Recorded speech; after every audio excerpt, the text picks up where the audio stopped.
So some tools needed in this stage. I tried to do that in each stage, and the first piece of this is it's the same as the last two stages, at least the main pieces of it, which would be Keepa, the seller app, Amazon seller app, legendary sourcing, or Scoutify. Those are going to be essential here as well because they were leading up to this point. The other piece that you're going to need here is a repricer. And so you can add that a little bit earlier if you want, probably in the stage before it. I wouldn't do that too much earlier, but you can do it if you want to earlier. But this is going to be another piece of the puzzle that you're going to need to help grow your business and scale it. And I'm going to talk about our repricer in just a second. So for repricer, once you're over 100 SKUs minimum, so I would not get a repricer until you're at the very least at 100 SKUs or more.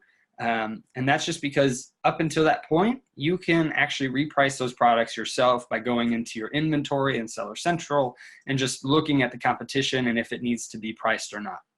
Having some activity on those listings can actually, for some reason, I don't know why, it's a mystery to me, but having activity on those listings can actually help encourage more sales. I don't know if Amazon likes to see that or what it is, but it does actually help. So if you aren't at 100 SKUs yet and you don't have a repricer, then go in there and start to mess around with your pricing a little bit. Try to look at it once a day or so just to see if you can get some more activity and keep competitive with pricing. We actually waited until we were over about 300 SKUs, so we did it manually up until that point as well. So that was about 40,000 in sales is when we got a repricer. And so we suggest it though at a minimum of 100 SKUs.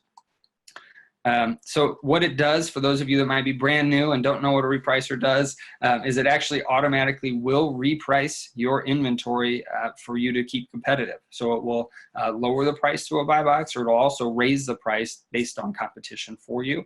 You know, obviously that's important to stay competitive, stay in the buy box, get more and more sales, and continue to scale and grow. And that also frees up a lot of your time from having to go in there manually and change around the pricing. So that's why it's important in this stage. So three that I know of, I've heard of more, but the three more popular ones I've heard of are Be Cool, Aura, and Informed.co. So Be Cool is actually, everybody I've heard that uses it loves it. They've got great reviews. It is cheaper than Informed, at least from the last piece that I've heard about it.